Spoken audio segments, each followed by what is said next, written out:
사회초년생 월급 관리할 때 핵심 오늘 다 알려드리도록 하겠습니다. 안녕하세요. 자산관리 이대표입니다. 오늘은 사회초년생분들이 월급 관리하고 저축을 시작하실 때 가장 중요하게 설정하셔야 되는 것들을 하나씩 설명드리도록 하겠습니다. 제가 지난번 영상에 한번 공유드린 적이 있었는데요. 제일 중요한 거는 내가 돈을 모으고자 하는 재무 목표를 세우는 겁니다. 재무 목표에 따라서 내가 운용해야 되는 저축 금액이나 이런 것들이 나오기 때문에 재무 목표를 무조건 설정하시는 게 매우 중요합니다. 두 번째, 내 소득 대비했을 때 적정한 저축 비율을 지키는 겁니다. 제가 지난번 설명드린 대로 소득의 50%는 최소 저축 금액으로 설정하시는 게 매우 중요합니다. 내가 가령 소득이 200만 원이다 라고 했을 때 최소 100만 원 정도에 대한 부분들은 무조건 저축하는 거에 대한 습관을 들이시는 게 좋습니다. 그래서 돈을 쓰다가 이 정도 돈이 남았네 저축해야지가 아니라 무조건 나는 100만 원은 저축해야 되는 사람이야 라고 하면서 100만 원 정도는 무조건 저축하는 거예요. 소득의 50% 이상을 저축하시는 습관을 잡아주시는 게 중요하고요. 그 다음에 월급 관리할 때 가장 핵심은 내 지출에 대한 내역을 항목별로 쪼개놓는 게 되게 중요하거든요. 항목별로 쪼개놓을 때는 내가 돈을 어디다 어떻게 쓰는지를 아셔야 되겠죠. 그래서 최근 2-3개월 정도에 대한 지출 내역을 확인하시고 카테고리를 분류하시는 게 매우 중요합니다. 그러면 카테고리별로 내가 쇼핑에 쓰는 돈, 커피 마시는 데 쓰는 돈, 식비, 통신료, 구독료 이런 것들이 다 분류가 되어 있겠죠. 항목별로 나누고 어느 정도의 비중을 차지하는지 정리해 보시기 바랍니다. 그리고 해당 카테고리가 정해지면 그 카테고리별로 예산을 잡아두시는 게 중요합니다. 내가 예를 들어서 하루에 커피 한 잔 정도는 마시는 사람이다 라고 했을 때 프랜차이즈 커피숍 기준으로 한 4,000원 정도가 될 것이고 조금 저가형 커피숍 같은 경우에는 한 2,000원 내외 정도가 될 거예요. 그러면 그거에 대한 부분들을 워킹데이 기준으로 20일 정도를 내가 근무를 한다 라고 가정했을 때 곱하기 20 정도 해서 4,000원이면 한 8만 원 정도의 예산이 될 거고요. 만약에 2,000원 정도 커피숍이라고 하면 4만 원 정도의 예산이 될 거예요. 그거에 대한 예산을 내가 정해놓고 일자별로 잘 지켜지고 있는지 그런 것들을 체크해 보시는 게 매우 중요합니다. 마지막으로는 최근 2-3개월의 지출 내역 중에 분명히 불필요하게 나가고 있는 돈들이 있으실 거거든요.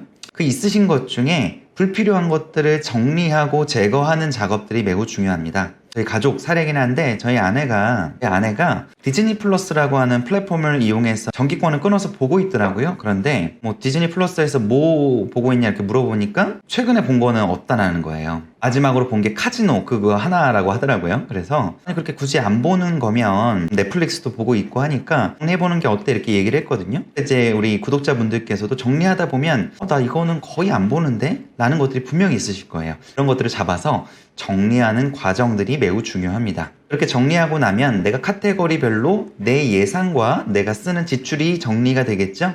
그럼 그거에 따라서 계획을 세운 거가 있으니까 잘 이행하시기만 하면 되는 거예요. 그런데 내가 만약에 이런 것들을 잘 정리하는 게 좀 어렵다. 그럼 예산을 짜놓고 그 다음에는 어떻게 하냐면 요즘에 어플 같은 거 되게 잘 나와 있거든요. 뱅크샐러드라든지 이런 어플들 들어가 보면 내가 신용카드를 연동을 해놓고 체크카드를 연동을 해놓으면 내가 쓴 항목이 각 해당 가게의 카테고리 업종별로 구분을 해서 딱 들어가게 됩니다. 스타벅스에서 커피를 먹었다 그러면 스타벅스, 카페, 커피 관련된 항목으로 분류가 되는 거예요. 그렇게 분류하다 보면 한 달치가 딱 나오겠죠. 그럼 내가 정해놓은 예산과 비교해 봤을 때 맞는지 안 맞는지를 검토를 해보시면서 하시는 게 제일 좋고, 제일 좋은 거는 사실은 가계부를 쓰시는 게 제일 좋거든요.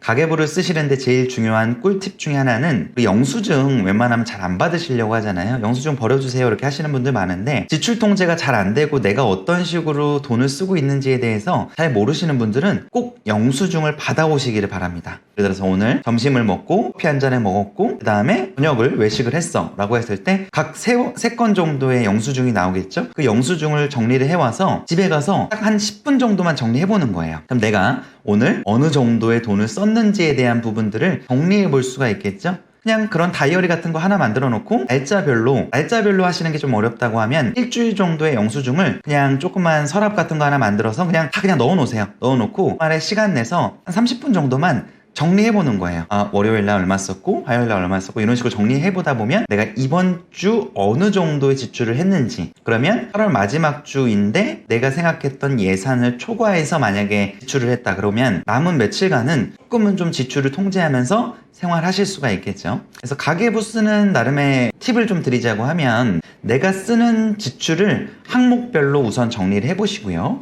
그 다음에 두 번째로는 고정적으로 나가는 돈들이 있을 거예요. 휴대폰비, 교통비, 식비 이런 것들은 거의 고정적으로 나가죠. 내가 먹는 음식의 가격대가 큰 폭으로 변화만 안 한다고 하면 통상적으로 점심 식사하는데 한 8,000원에서 10,000원 내외 정도면 드실 거예요. 그러면 한 달에 20일 정도 일을 한다고 하면 20만 원 정도의 고정적인 지출이 될 거고, 휴대폰비로 내가 단말기 값이랑 요금제랑 해서 한 10만 원 정도 나온다. 그럼 10만 원 정도가 고정비가 될 것이고, 퇴근하시는데 지하철, 버스 이런 걸 통해서 1,300원 정도씩 한 20일 정도 나간다고 하면 대략적으로는 얼마 정도가 나오겠죠? 그러면 이런 것들에 대한 부분들이 정리가 될 수 있는 거예요. 고정 지출을 정리하는 거 매우 중요하고요. 그렇게 정리하다 보면 아까 말씀드린 대로 불필요한 지출들이 반드시 있을 거거든요. 그럼 불필요한 것들을 지우면서, 제가 음악을 듣는데 유튜브 프리미엄을 갖고 있어요. 유튜브 프리미엄을 갖고 있으면 유튜브 뮤직이 무료로 이용이 또 가능하죠. 그런데 내가 또 별도로 지니 뮤직을 또 듣고 있어, 멜론을 듣고 있어. 그러면 중복되는 거예요. 그러면 하나 정도는 좀 정리해 볼 수가 있을 거예요. 이런 것들을 정리해 보는 게 매우 중요할 거라고 생각을 합니다. 정리를 해보면 아까 말씀드린 대로 대무 목표를 설정해서 내가 돈을 모아야 되는 명확한 이유를 설정하기, 두 번째로는 내가 한 달에 무조건 선저축해야 되는 금액을 최소 월급 대비했을 때 50% 이상으로 설정하기, 세 번째로는 각 소비 항목별로 예산을 짜고 주기적으로 주별 혹은 일별로 내가 그 예산에 맞춰서 움직이고 있는지를 체크해보기, 마지막 네 번째로는 내가 가계부를 하루에 한 5분 정도만 시간 내서 해보기. 가계부 쓰는 게 어렵다라고 하면 그냥 영수증 받으신 거를 어디 다이어리 같은 데다 붙이고 써보는 거예요. 근데 그게 만약에 좀 어려우신 분들은 뱅크샐러드라고 하는 어플 등을 이용해서 하시는 것도 좋은 방법 중에 하나고, 수기로 하시는 게 사실은 제일 좋습니다. 그래서 그렇게 돌아보면서 가계부를 작성을 하면서 내 지출에 대한 부분들을 잡아나가기, 그런 것들을 잘 설정을 하시게 되면 사회초년생 분들께서 월급 관리하시는데 매우 도움이 되실 거라고 생각합니다. 우리가 이제 돈을 모으고 저축, 재테크를 하려고 하면 결국에는 시드 머니가 있어야 되고 매달 고정적으로 저축이 가능한 돈들이 있어야 되잖아요. 근데 그 습관이 안 잡혀버리면 아무리 좋은 재테크 수단이나 저축 방법이 있어도 실행할 수가 없어요. 그래서 이 방법들을 잘 지켜서 저축에 대한 습관을 잘 들여서 꾸준하게 재테크나 투자를 해볼 수 있는 시드머니를 만드시기를 바라겠습니다. 사회초년생 분들은 이 월급을 처음 받고 나서 3달 정도가 제일 중요해요. 우리가 흔히 3살 버릇 여든 간다고 하잖아요. 근데 이 3달 버릇이 사실은 정말 은퇴까지 갑니다. 그래서 취업하시고 나서 월급 받기 시작하면 이 계획을 반드시 세워보시기를 바라겠습니다. 자, 오늘 간단하게 월급 관리하는 사회초년생 분들을 위한 영상을 하나 제작을 했고요. 오늘도 제 영상이 도움이 되셨다라고 하면 구독과 좋아요, 알림 설정까지 부탁드리겠습니다. 고맙습니다.